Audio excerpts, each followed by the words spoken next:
Live from America's heartland, this is the Daily Truth Report with your host, Noah Christopher. Hey, welcome back, everybody. Welcome to the Daily Truth Report. Our guest today, 50 years ago, beat terminal stage 3 cancer, and here he is 50 years later with us, ready to tell the story. So, RickHill, great to have you on the show. Thanks for being here. Noah, thanks so much for having me. I've been looking forward to this for quite a while, as a matter of fact, and I'm ready to tell the story and get people thinking maybe in a little different way with a lot more hope. Yeah, that's great. It's an incredible story. And we'll jump right into it here in just a minute. Just a couple housekeeping items. We are live right now on Rumble, and we're live on Twitter X. So Rick, your story, we were just talking before we went live, your story has so many parallels to my story, not in a health way, but in a censorship way, in a, fighting back against the big powers that should not be way. And so we are not live on YouTube right now because YouTube is still full of censorship. And my understanding is they've been after you and censoring interviews that you've been on. So in the interest of getting this out to as many people as possible, we are not live on YouTube, but we will blast this out on our website over at the WLT Report, and we'll reach a lot of people with this. So your story will go out far and wide. And for everybody that is listening, I know we had a lot of people already tuning in from Rumble and X, so that's great. If you are listening and you want to ask a question, just go ahead and type that up. I'll try and find some time to work those in, but we'll do what we can. So Rick, like I said, your story, just the more I heard about it, parallels what we've fought here over the last 10 years, fighting back against censorship and just trying to get the truth out there to very powerful groups that don't want it out there. And they'd much rather have you just buy the pills from Big Pharma and just do the chemo and shut up. So, but that's not what you did.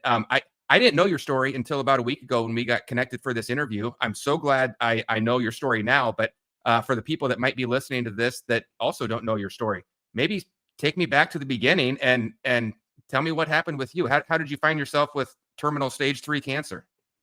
Well, this is a fascinating story. Reads like a play. Unusual things happen, and that's what makes it fun to tell. The year was 1974. I was the principal of a Christian day school. I had graduated seminary.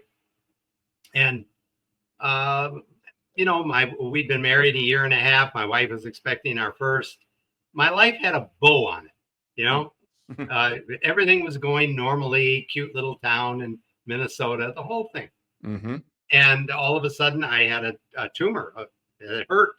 Especially when I was horseback riding. Okay. And so I went to several doctors and they said, look, you're so close to the Mayo Clinic. Let me just refer you over there. I did. I went to Rochester, Minnesota, to the Mayo Clinic and ran some tests and everything. Interestingly enough, I turned up pregnant. There is a human chorionic gonadotropin that women get when they're pregnant. And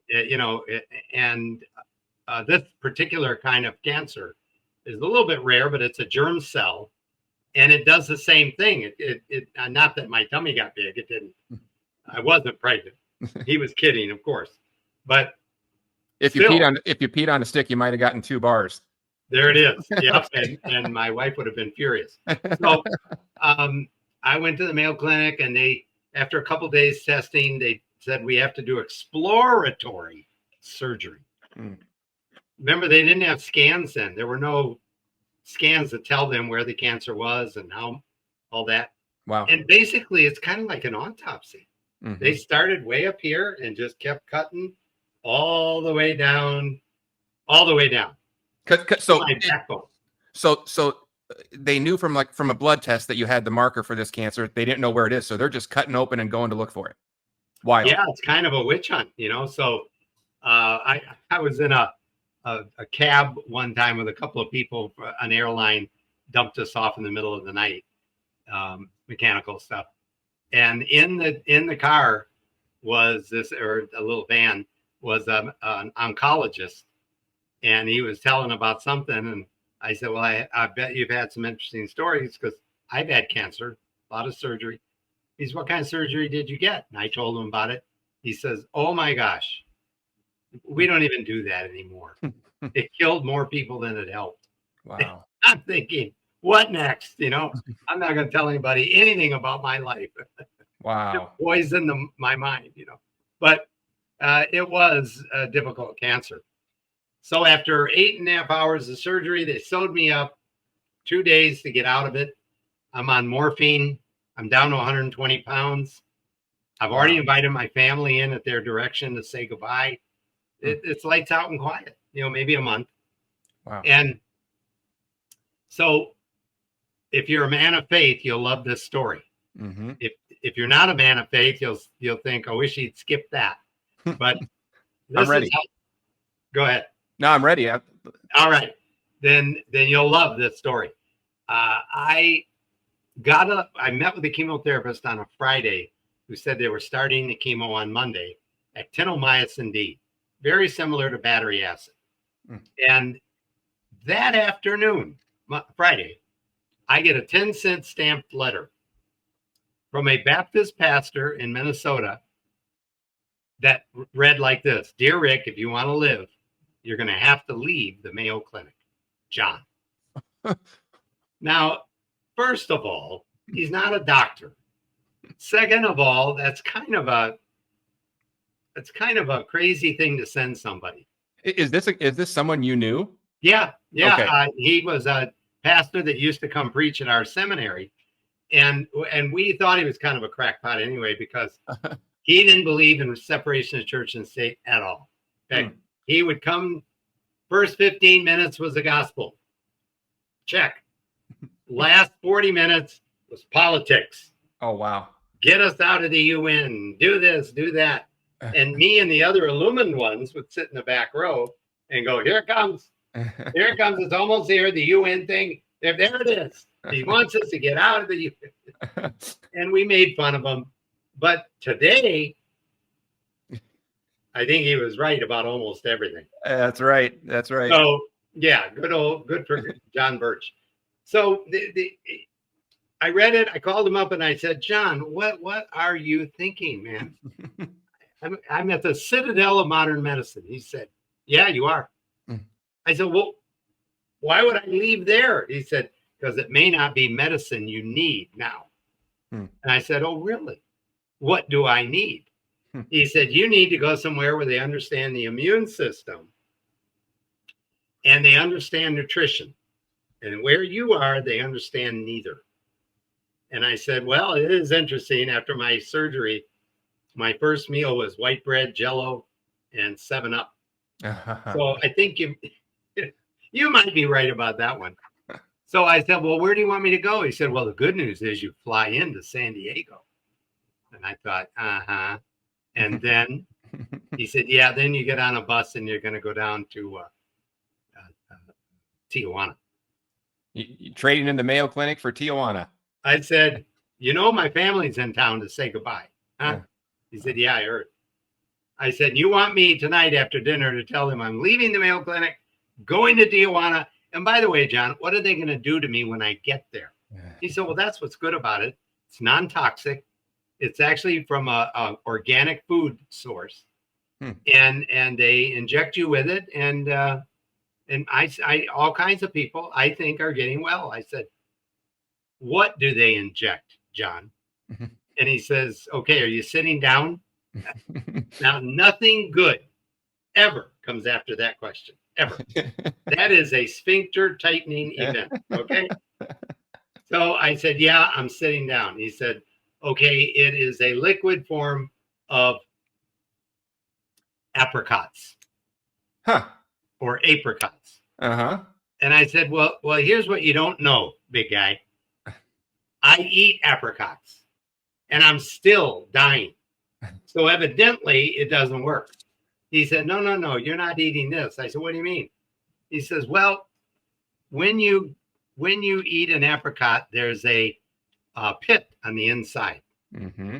And if you open that pit with a hammer or, some kind of industrial, inside is a thing that looks like an almond, small Mm-hmm. almond.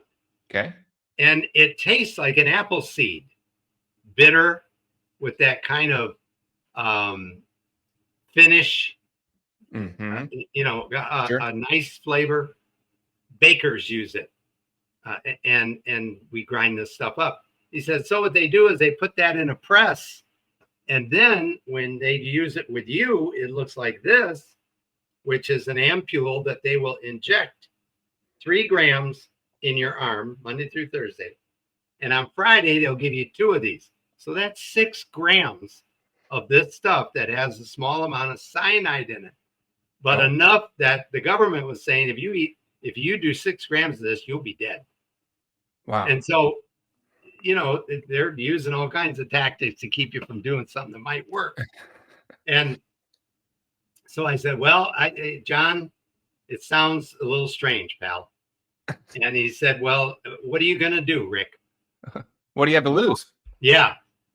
And I said, well, I'll tell you what I will do. I'll go see the chemotherapist this afternoon, make an emergency meeting.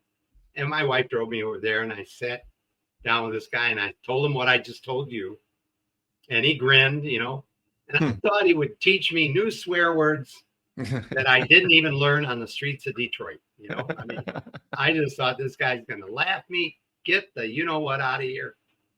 And instead, he folded his arms like this and leaned back in the chair, and he says, Rick, it is warm in Tijuana this time of year. And I did what you did. Wow. I went, and I said, message delivered. Thank you for being honest. I mean, he's not going to ditch a $300,000 a year gig by saying, you need to get out of here. He can't tell you to leave. Ain't going to happen. Yep. But warm weather, no. He knew that they weren't going to help me at the Mayo Clinic. Now, I doubt if he thought Tijuana was going to help me. But at that point, lay on the beach and sip tequila for all I get. That's where he is here. Yeah. So I got up, ran out of the room, got in the car, went back to my family that was not that far away. And I said, let me tell you what I just learned. And I said, so I'm thinking about leaving the Mayo Clinic soon and going down to Tijuana. And I looked up, and my whole family was like this. Of course. That's a face. Of course. And I kind of went around the table, and everyone I looked at went. And my brother Sam Hill, said, Ricky, we always knew you were stupid. We just didn't know how bad it was. Oh, no. And they all went almost in unison. Wow. But I got to my father-in-law. He's a big, burly guy that had Caterpillar tractors, one of those guys. Mm-hmm. He stood up and he said, I like it. I'll take him and I'll help pay for it. Wow. And I went, deal. My family didn't want that program at all. Wow. So 2 days later, Noah, I left for Tijuana, Mexico with my father-in-law. And it was like going down the rabbit hole. So the number one question that people ask me is, how did you get the courage to walk away from the best hospital in the world and go where what's famous is chiclets and tequila? And I said, got a little Bible story for you. It's not long. And I like it because there's actually a little humor in it. Abraham was trying to find a suitable wife for his son. They had moved, and he didn't like the neighborhood they were in. So you don't dare say that today. So the Lord spoke to Abraham that night and said, take your camels, load them with the dowry, the large one, and go down to where this lady is. Gave him what city. And when you find the city well in the center of town, there'll be one woman there, beautiful, young, And when she sees you, she's going to offer you a drink of water. Take the water. And then she's going to look over your shoulder or around you and see your camels and say, those camels have got to be thirsty. Bring them over to the trough. I'll get them some water. If she does both of them, that's your lady. So take the camels. Modern biblical scholars say there may have been $500,000 on the camels to sort of seal the deal. He wasn't going to fail, huh? So he goes down there, and sure enough, Beauty, babe at the well, offers him a drink of water. He goes, oh, yeah, absolutely. Then she looks around him and sees the camels, and he knows what she's going to ask. And he's already saying, yeah. She didn't even get it out. The camels come over, they're drinking away. He tells her the story and says, if you want to serve the Lord your God, you need to come with me, marry Father Abraham's son, and we do have a suitable dowry with us. Well, she could hear him clanking as they walked over, all these solid gold mugs and all this stuff. And he got back, and one of the other servants said, how did you really know that that was her? I mean, anybody would go for the dowry. And he says, well, I being in the way, the Lord led me. Now, I was in the way. And when you think about what I encountered in a one-day period, first, I get this crazy letter telling me to leave and go to Tijuana. No rational person would read that letter and not go like that and throw it away.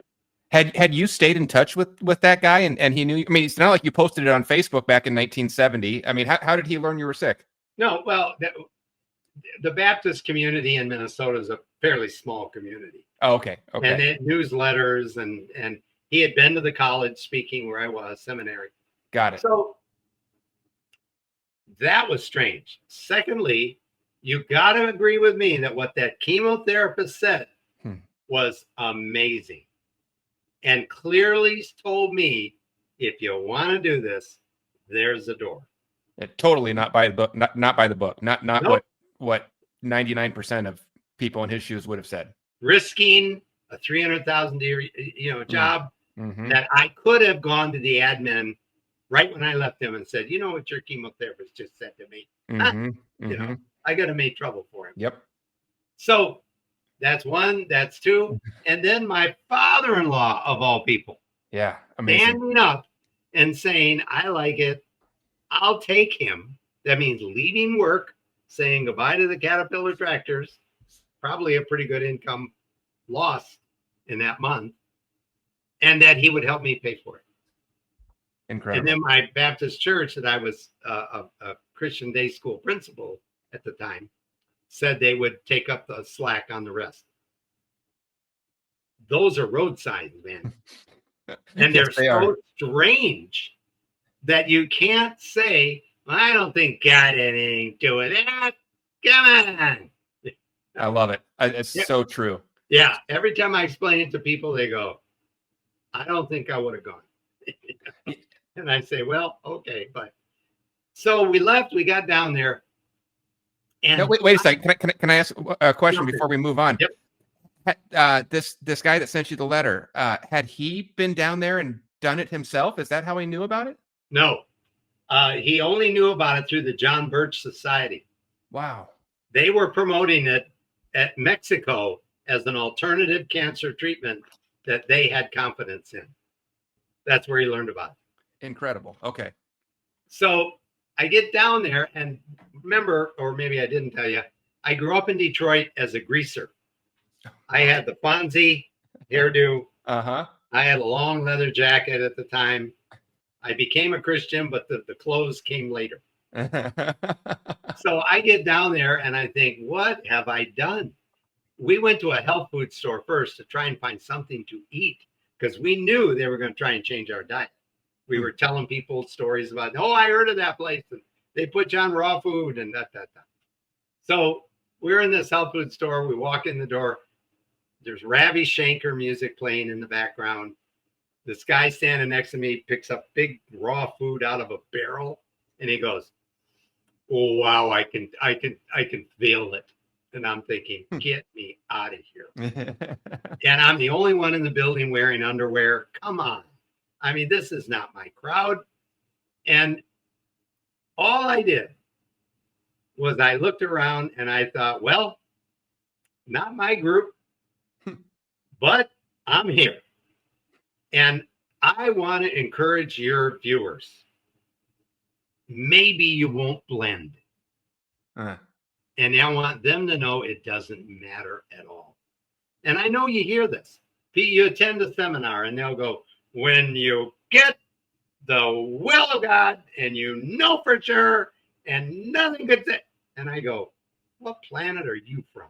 Do you really think I had no doubts that the clinic in Tijuana was going to outskill the Mayo Clinic? When we left, my father-in-law and I got on the plane. My wife asked the flight attendant, stewardess at that time, if she could get on the plane and say goodbye to me. She said he's dying with cancer. Flight attendant said, yeah, sure, sweetie, go get on. Yeah. So she goes down. We're both crying. And I looked at her and I said, sweetie, I think it's a one-way trip. But I'm going to take it because it's really been unusual. And your father-in-law or your dad stepping up and the church backing me. I said, I'm going to go. And I being in the way. The story about the woman with the water and the camels, I mean, that was not much different. That was a crazy story. You're going to give her all this money because she offered you a drink of water? I mean, if she knew there were jewels in those camels, she'd have lied about anything, but she didn't know. So this was that situation. And the next day, after the health food store fiasco, I went to the clinic and they gave me this shot in the arm right here, 3 grams. And they also gave me pro enzymes. Now, I'll tell you about this after a little bit, but that is maybe the most important product I took. And your viewers are going to want to learn about it. And then finally, I did the Pro 15 pangamic acid. I'll tell you about that in a bit. But I get down there. She does the shot. The next day, the nurse comes in carrying a bag, rubber bottle, and a hose. And she says, today, we are going to start your detox. And I said, good. What's a detox? And she smiles at me real big. And I look at what she's holding and I said, where does that hose go? You don't want to know. I was introduced to the world of colonics. And I can't say I've enjoyed one of them. They don't hurt. They're not really that embarrassing. It's just Elvis died with 50 pounds of undigested fecal matter in his colon. Wow. And that poisons your whole body. They called it leaky gut syndrome. Can't get much more explicit than that. And I did not want leaky gut syndrome. I wanted detox. I wanted to get rid of the poisons I had. So they introduced me to juice fasting, colonics. Nothing I learned in Detroit, by the way. Then that afternoon, we had lunch in the cafeteria. All raw, fruits and vegetables, which can be tasty, no Cokes. Yeah. No chocolate cake for dessert. I was used to this stuff, and I was raised, my mother was from Alabama, so I had fried chicken, fried pork, beans and cornbread for most of my life. None of this tasted as good as that. I'll guarantee you. I'm sure. So what questions do you have so far before I keep going? No, incredible story. I want you to keep going. Just one comment on your whole deal about, going down there and still having some doubts, but going down there anyway. And, faith or confidence, it's not the absence of doubts. It's moving forward in the presence of doubts. And that's exactly what you did. I mean, it's an incredible story. There is a mind-body loop. I mean, I agree. Negative people It's probably harder for them to get well. But I did have faith in the process, I being in the way. And those 3 crazy stories. I mean, every time I told anybody, they went, "That's what he said." You know, it's warm. What is that? You know, I mean, so I looked at as road signs, markers. And you were open to it. I mean, there's a lot of people that would have missed those road signs or been closed-minded to it, or just not even seen them in the first place. Yeah, I mean, like I said, the very first one I got was that little letter, some guy sticking his nose in my business. And most people would have read that one sentence and went, "Mind your own business," and threw it in the trash. Well, and credit to him too for sending that letter, because a lot of us would be too shy or too embarrassed or think that they're going to throw it in the trash or not want to be your friend anymore. But sometimes you got to step out and do something that takes you out of your comfort zone. There's no question he saved my life. Yeah. No question. Amazing. So, I mean, and he hasn't even been down there. It's like the guy who invites you to church and hasn't even gone to church himself yet. It's incredible. Go there. They're good. Yeah. Yeah. Yeah. The John Birch Society had written lots of articles about alternative methods to get well. And he was a student of them. And so that's how he knew. So, now, is this facility, just curious, is it still operating today down there? Yeah. Today it's a 5-story hospital with Wow. surgical suites. And, it's called oasisofhope.com. Easy to find. Wow. Right across the street from the Bull Ring in Tijuana. I kid you not. And I've been down there when they had bullfights. I didn't go to them. Not going to watch an animal get knives shoved in his back. Probably good to locate your hospital next to the bullfighting ring too. That seems smart. That keeps the federales away. Huh? Yeah, I bet. Hey, we might take you across the street and let you get out of here. What do you think? Yeah. But it's a beautiful. The neighborhood's safe. It's near the ocean, near a boardwalk. Don't think shantytown. It's fairly nice. So, I use this method, and let me tell you what your viewers can. If I was going to tell them to take one thing, this was invented in the 1920s by a researcher named Dr. John Beard. And he said, when you were 2-3 months old in your mommy's tummy, you were developing a form of cancer. That your cells began reproducing at a rapid rate, so it didn't take you 2 years to get born. But at some point, it had to be stopped. The way your mother did it was she and her pancreas excreted something called chymotrypsin. And that went out into the cancer cells, and they had already covered themselves up with a protein coating so they could hide. They wanted to live too. And this binds the coating and dissolves it. It's an enzyme. Wow. And I take this, watch this. Can you tell I'm an old guy? I take it at 10 and 2 every day. It's a good method. I like that. All right. Between meals. I'm not trying to digest food with this. Okay. I'm trying to digest whatever protein coating I might have on whatever cancer cells might have regenerated. I don't think I have them, but I ain't taking a chance. It's been 50 years. I never relapsed, and I never took chemo or radiation. This is what I took. And then secondly, go ahead. I'm sorry to interrupt. You credit that more than the apricot shots? Well, the order of service, I think, is important here. If you demask those cancer cells, your own immune system, God-given immunity, will run into those cancer cells and tear them up. Okay? If you are covered in cancer cells like I was, head to toe, if you may not have enough immune system to keep up. It falls behind. And about 20 years later, Dr. Ernst Krebs invented Laetrile. The way he found out about it was he found a tribe in northern Pakistan that were well into their 120s and 130s. Oh, wow. Teeth good, eyes good, you know. Whoa. And they didn't know what cancer was, never heard of it. They hardly had any diseases. And their main source of food supply and income was raising apricot trees.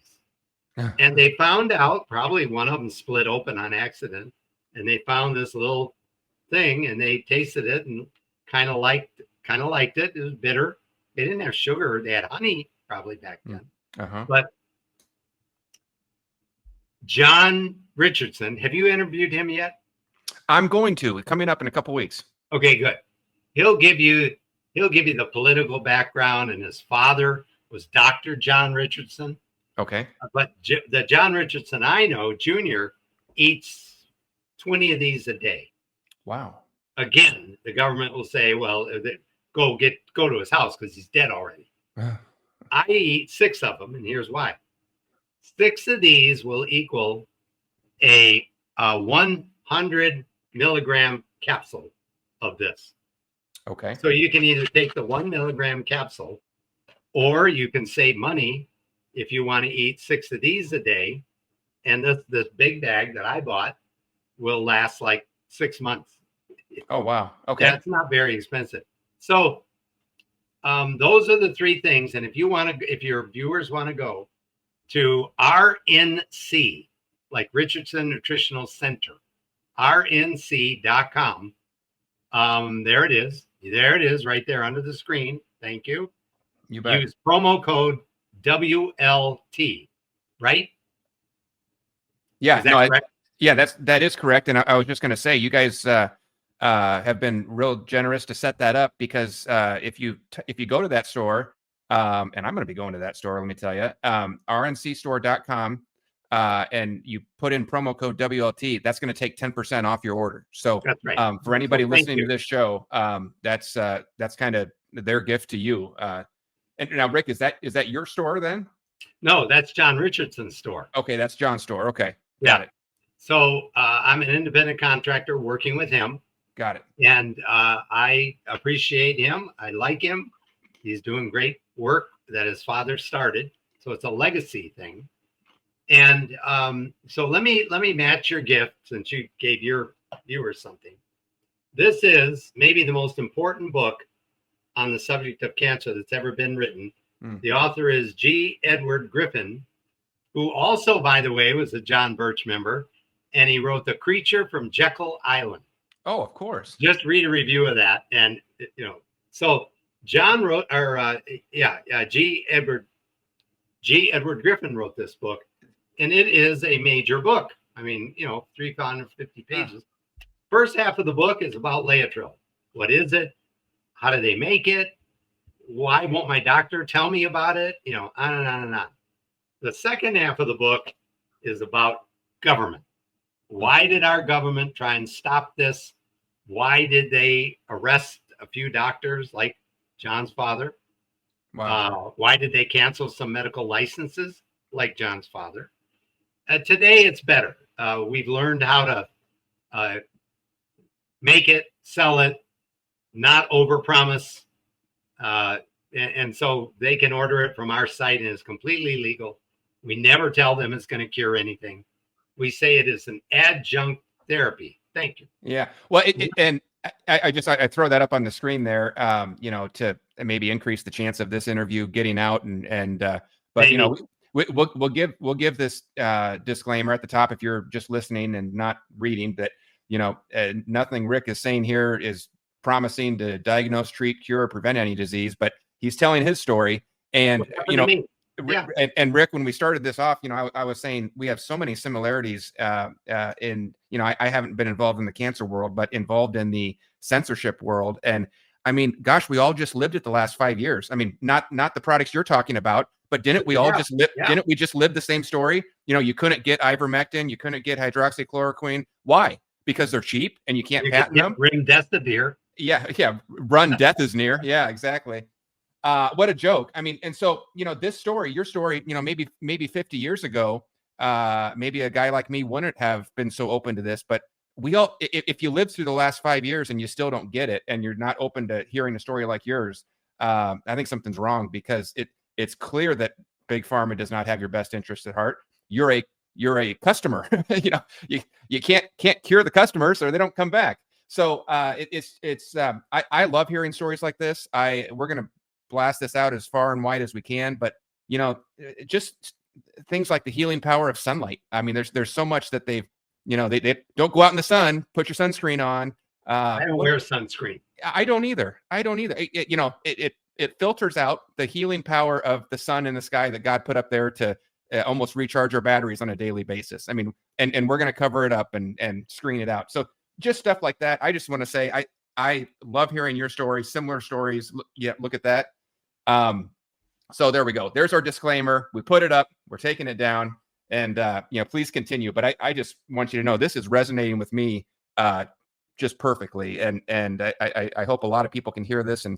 And look, I'm not a doctor. I can't promise that any of this will cure you, but sure seems like you might want to try. They ought to pay attention. Yeah. Let me tell your viewers how they can get this book for free. No Awesome. money. Yes. We're going to send them, if they will type on their browser, myworldwithoutcancer.com. myworldwithoutcancer.com.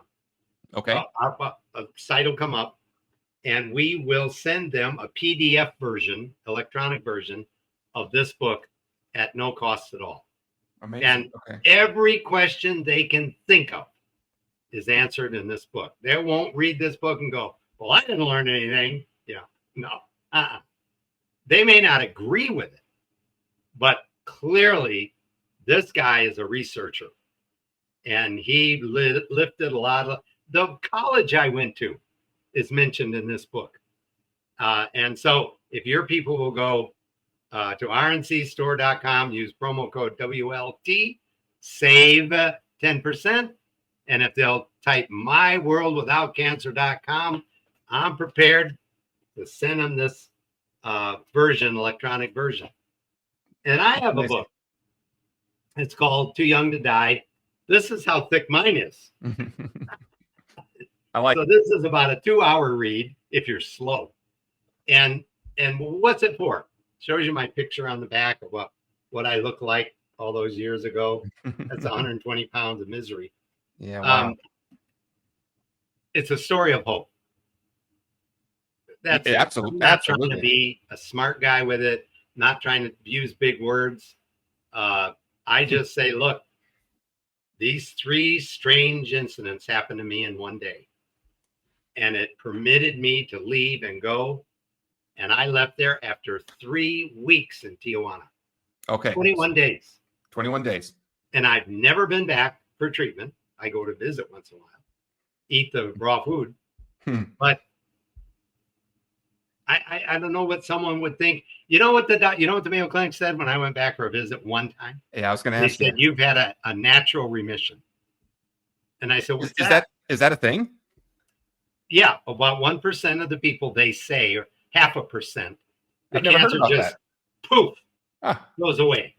And I said, well, what made it go poof? And they go, we don't know. It just seems to happen once in a while. And I said, well, let me ask you a question. I was here over a month at the Mayo Clinic. Why didn't it poof while I was here? Why did I have to go all the way to Tijuana for 3 weeks for it to poof? I said, I'm just not buying that. And I'll tell you what else, Doc. Here's what I know about you. You're no healer. Because even if you disagree with me, which is okay, you would have seen me come through your office door and go, holy cow. I'd be asking every question I could think of.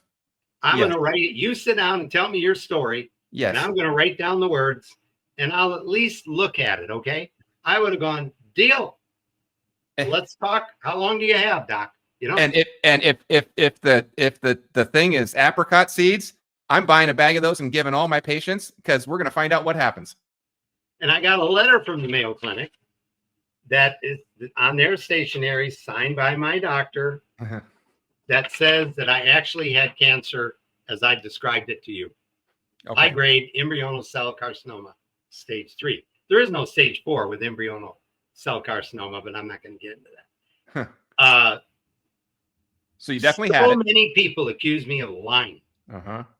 that I finally wrote the Mayo Clinic and said, no one believes me, and I'm going to sue you because apparently you've misdiagnosed me. And they fired this back overnight.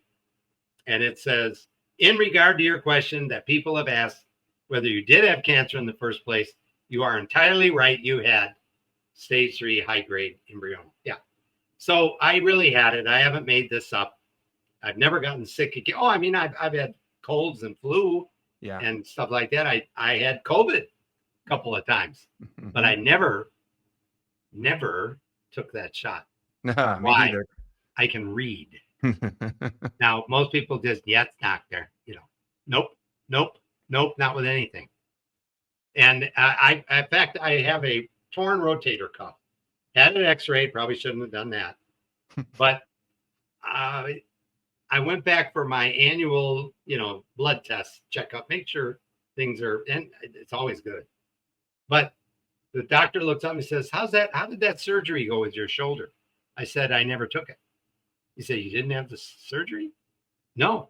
What did you do? I said, I bought a book on exercises you can do. And then I've got this DMSO or something like that. Oh, yeah. DMSO. It's incredible. Yeah. And I got a roll-on version of it. Yeah. So I put it, I wrestled when I was at that college. Probably tore everything up. I was on my back a lot. So I, put that on. And he says, that's what you did? And I said, yeah. He says, well, some people think if they eat apricot seeds. And I cut him off. I said, Doc, I never told you that story. He said, what story? I said, I eat those seeds. You're the guy. He's carrying a book, shut it like that, and said, anything else for me? I said, nope. Yeah. And he walked out the door and slammed it. Yes. They're not open. No, they're not curious. They're defensive. They very, very defensive. Yeah. Nothing to your level, but I've had doctors almost do that exact same thing to me because I didn't want one of their treatments or one of their shots. And they do it. That is verbatim. They close up their book and they walk out of the room. And it's weird. Yeah. They are not. Now there's some good ones out there. Let's be fair, but no, that's horrible. Wow. I'm not overly impressed. Question for you: when you were doing the treatment, 21 days, you're taking 6 shots a week. Is there a point where you can start to feel your body getting stronger? Yeah, about 2.5, 3 weeks in, there is a natural analgesic effect to the liquid Laetrile, this stuff, and the seeds and all that. But this is, a lot of seeds ground up to give you that. And about the second 2.5, 3 weeks, my pain starts going away, and I'm off the morphine by then. And my pain is going away. And when I got home, some of that pain came back. And so I called the doc and said, I'm panicking, man. I think I'm relapsing and that. And he said, no, you're not. You've switched from taking these vials to taking much less of the B17 Laetrile, 500 milligram capsules I was taking 2 or 3 a day. And he said, it's just less. It's less. And the painkiller that's in B17, amygdalin, is still there helping you, but stay the course. Your tumor markers are coming down. Your color's back. You're starting to put on a little weight. Wow. So there's no argument really among anybody that you didn't have stage 3 terminal cancer. You've got a letter from the Mayo Clinic documenting that. And the only explanation that anyone from quote unquote mainstream medicine, Western medicine, the only thing they can come up with is that you're part of this mysterious 1% that just randomly cancer goes away. And it just randomly went away when you go down to Tijuana to do the apricot shots. And they're now tracking your vitals and your stats. And they're watching it as you're getting the shots. They're watching the markers come down. So that all just randomly happened at that time. That's the best answer that they can come up with other than the fact that it actually worked. Yeah. Wow. I mean, it's like watching Fox TV today where they tore into RFK Jr. Yeah, I saw it. Yeah. Tore into him, said, you're lying about everything. And he said, you all are making this BS up. He said, you got no leg to stand. Yeah, I mean, and they don't have a leg to stand on. All the, Fauci, science. It's all based on science. Mr. Wear Science. the mask and you won't get sick. And it all turned out to be a lie. All of it. A lot of it just made up. They just made up out of whole cloth, 6 feet apart. Couldn't even go to a grocery store without standing 6 feet apart and being treated like a child with arrows about you can only go down aisles one way and you got to stand on the dot 6 feet apart. It's all made up. They ruined my favorite grocery store. No one knew where they were going. We're bumping into each other. It was so stupid. Horrible. Man. Okay. Well, I have so many questions. I assume over the years, as you've been telling your story, you've sent a lot of people down there, or people have gone at your recommendation, or just hearing about your story. Do you have, I assume, and maybe it's in your book, but I assume you have just hundreds of testimonials from people that have gone and done likewise and had a similar result? Yeah. In fact, John's father, who you're going to interview, or no, John's father wrote a book called Case Histories. And he had treated, before he was arrested, he had treated 6,000 people with the same protocol I used. Wow. Same one. So, and what was he arrested for exactly? I mean, other than, going up against Big Pharma, but what was the actual charge? I didn't read the lawsuit, but I would imagine that the charge was that he was using unfounded, promising cures, wow. When there was no evidence. Well, they didn't read Dr. Beard, they didn't read Ernst Krebs, and they didn't care, like my doctor. They never even read it, didn't see that there was a basis for this. They just knew that if they took away his license, the other doctors in the alternative orbit would go, that's it, not touching that. Right. I didn't go to school to get kicked out. Nope. Right. And it was quite effective. You ever hear of a guy named Royal Rife? I don't know that one. Oh, look it up when you get time. RIF, like Frank E. Royal Rife lived here in San Diego, where I live, and he developed a frequency with light. He called it the Rife microscope, and he could match frequencies with whatever disease these people were having, even pancreatic cancer, which was then totally incurable. And he got like 13 people with stage 4 pancreatic cancer, exposed them to the Rife microscope. They all recovered. And I'm trying to think what the paper was called. You can look it up. Sun Sentinel or something. No, that's Florida. They ran an article on it and said he really did this. It worked. And that's when they came through his door, guns drawn, confiscated his equipment and his notes and everything he had, and canceled his medical license. Dr. Royal Rife, R-I-F-E. They did the same thing to him. And he didn't even use B17. He used frequency. Yeah. So wow. There's a big story out there. And I think Bobby is going to help us tell it. So that if not, come out of hiding. Go ahead.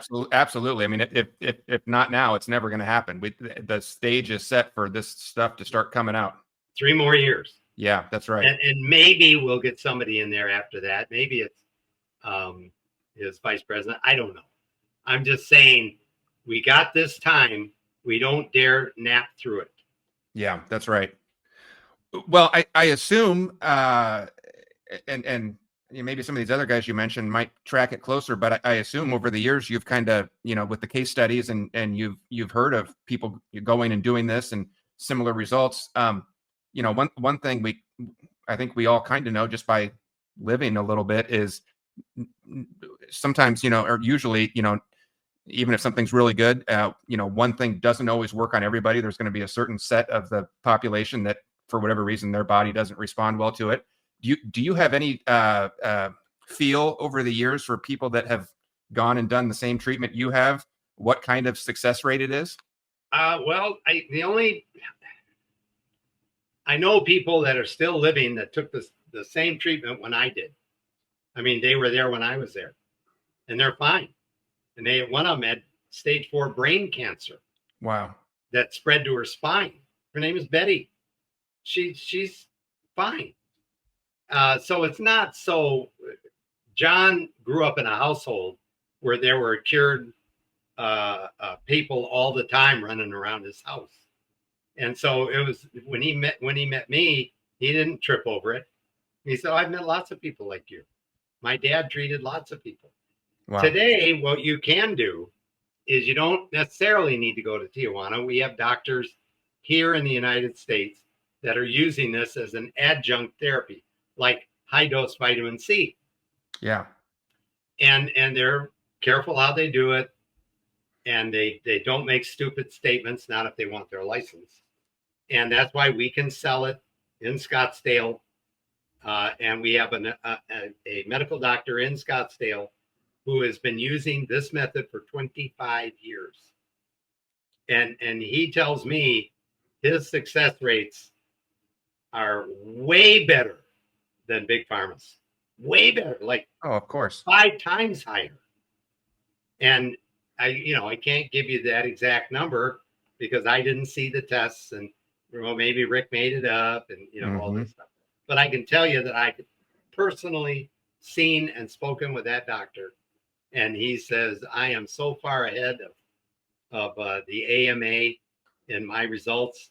It's not even funny. So incredible. Yeah, there you go. And by the way, let me thank you. You're on the front line here. You've had the slings and arrows over the years. Oh yeah. And instead of being quiet and shut up, and maybe there's a different, you're part of the solution, not the cause. Yeah. Thank you. And you're welcome. And we are part of the same team, just different sides of the microphone for now. That's right. And when you have John on in a couple of weeks, you'll see his story is just as good, documented. He'll show you books his father wrote. We're not making this crap up. Yeah. Amazing. They are. Yeah. Right. I'm, as far as I know, perfectly healthy. But you always think in the back of your head, gosh, if I did get something like this, cancer specifically, what would I do? And I don't spend a lot of time thinking about it, but I have thought about it, and instinctively in my head, I can't wrap my head around doing the chemo and doing the radiation. It seems very clear to me that all you're doing is poisoning your body, and you're taking the good out with the bad at the very best. I mean, and I can't wrap my head around a scenario where I would want to sign up for that. But until I talked to you, I didn't have another option, and thankfully I don't need another option right now. But the best time to treat cancer is before you get it. Well, and I was going to ask you that. So just this one product. So that one right there, as like even if you think if you're like me, you're 100% healthy as far as you take that on a daily preventative basis. 2 times a day at 10 and 2, take a couple of these. And if your body has cancer cells in it that are hiding behind any protein coat, that'll take it off. You want to get your free book, and you can read the research that went into that statement I just made. And I don't know how I've never heard of this book before, because of course I've heard of The Creature from Jekyll Island. It's famous. I had no idea he wrote this other book. Well, they were suppressing it. Of course they were. Yes. Yeah. News reports were saying this realist book out there. This guy ought to be thrown in jail. He's misleading people. No, he really didn't. He didn't even lead them. He just said, here are the facts. Yeah. Wow. You make up your mind what you think. And Rick, the other book, the one that you wrote, where do people find that, or how do they get a copy of that?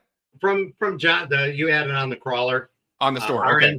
rncstore.com. Yeah, got If they it. want a free version of this, they can up in the search bar, the little microscope, Yep. they can type Rick's bundle, Okay.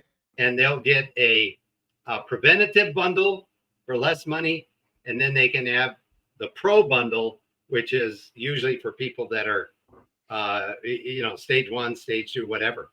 But if someone's stage 3 or 4, we encourage them to call a medical doctor that is an alternative doctor using methods like this, and be monitored. Yeah. We don't Good. think this is a home remedy if you're stage 3 or 4. Oh, yeah. But you can go on, and if you get the Rick bundles, they send it again every 3 months, or you can cancel. Yeah. And I sit next to the lady who cancels. She never argues with him. She doesn't give him, well, how about this? No. Yep. Cancels it. Sure. But then this is free. And this, not a PDF version, but they'll send you the book. Nice. And I assume that letter from the Mayo Clinic is in there? Yeah. Yeah. The copy of that, by the way. Yeah. This is an updated version. And that's because I wanted it to be, it's in here. Oh, there it is. That's in my book. See the similarity? Yes, I see it. Perfect. I knew that would be in there. Yeah. Yeah. So I'm telling the whole story, and I'm not lying about anything, except that I'm good looking and tall. Yeah, absolutely. Nice. Well, one final question then, I said we'd probably keep you for 30 minutes, and it's already been an hour, so thanks for sticking around. This is just totally fascinating to me. I love this, and I love that we can get this out to a lot of people and maybe change some lives. And even with the preventative, I'm going to start taking it as a preventative. But so I love that. I love giving people hope and just new things that they haven't heard about before. Because like I said, a week ago, I didn't know your story. I didn't know about any of this. I'd never heard about apricot seeds or the other stuff. So this is fantastic. And I tend to follow the news and follow things, and I didn't know it. So I love getting it out there. I guess final question, and maybe I know the obvious answer, but why do you think this hasn't just taken off and gone viral? Why isn't this known everywhere? I guess the obvious answer is the mass suppression from everyone from the authorities to the media companies to social media, probably not allowing you to post about it. But at some point, people took the jab. Yeah. I guess hundreds of millions of people tells you all you need to know. Signed up because when the medical machine that you told me about earlier, gets behind something and pushes, positive or negative, people tend to go, okay. Well, and they got that free donut too. Remember at what an idiot. Yeah, the governor, wasn't that the governor of New York? Yeah. Hamburgers. Hamburgers. If you get this shot, I'll get you a Big Mac or whatever. I mean, how do you see that and not realize something's wrong? I mean, at that point, everyone should have realized something's very wrong here. It's like I went down the rabbit hole and I'm never coming back. There is so much stupidity. Now, am I against allopathic medicine? Listen, if I walk out here and I get hit by a car, and my leg's smashed up, and I'm, no, I'm not going to go to a guy who's going to use, massage. I'm going to go to somebody that can put me back together. Yeah. And there's a need for that in our culture. But when it comes to diseases of civilization, you got to go to people who understand that. Yeah, there is a definite need. And I think actually Western medicine is very good at what you would call like acute care or surgical care, ER care, emergency room type stuff. They're very good at that. They'll stitch you up, they'll put you back together, they'll set the bones, they'll operate. But in terms of holistic, in terms of figuring out what's causing these things in the first place, diet, health, exercise, lack of sunlight, and then stuff like this, they willingly put their head in the sand because the system is too big. One sole doctor, one sole nurse can't go up against this system, and you almost can't fault them for it. I feel bad for them in some cases because they're stuck in a system. They went to school forever, and there is no bounds for them to, about the best they can do is that guy at the Mayo Clinic telling you that the weather's nice down in Tijuana, but that's about as far out of the box as they can get. Well, we did a trade show recently at the Anaheim Convention Center. There were like 68,000 people there, Wow. visitors.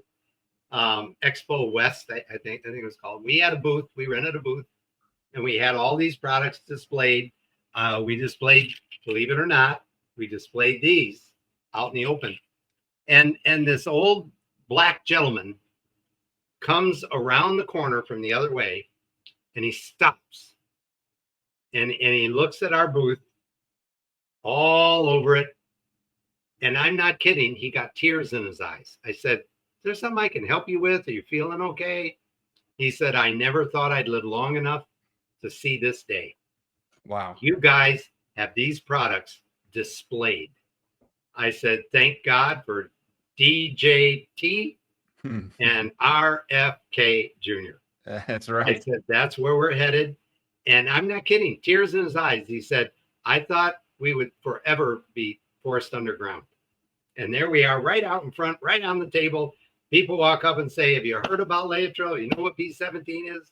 Yeah, there you go. There's our website. Yeah, I thought I'd flash that up on the screen before we wrap up so people can know what the site looks like, make sure they're in the right place. So this is it, rncstore.com. And see the little search thing there? Yep. You click on that and type Rick's Bundle, and it'll come up, and you'll be able to, there it is. Yeah, there you go. So, hey, I appreciate being here, and I can't wait for you to interview John. It's going to be good. Amazing. Well, Rick, thank you so much. Let me take this off. There we go. Thank you so much for being with us. This has been absolutely eye-opening, fascinating. We're going to blast it out as much as we can, tell the people the good news. And thank you for what you do. Thanks for getting your message out there. And we'll have you back on, and we'll talk to these other guys too, and get this message going, see if we can help some people. So thank you so much. Appreciate you. All right. Bye, everybody. Thanks for joining us, and we'll see you on the next one.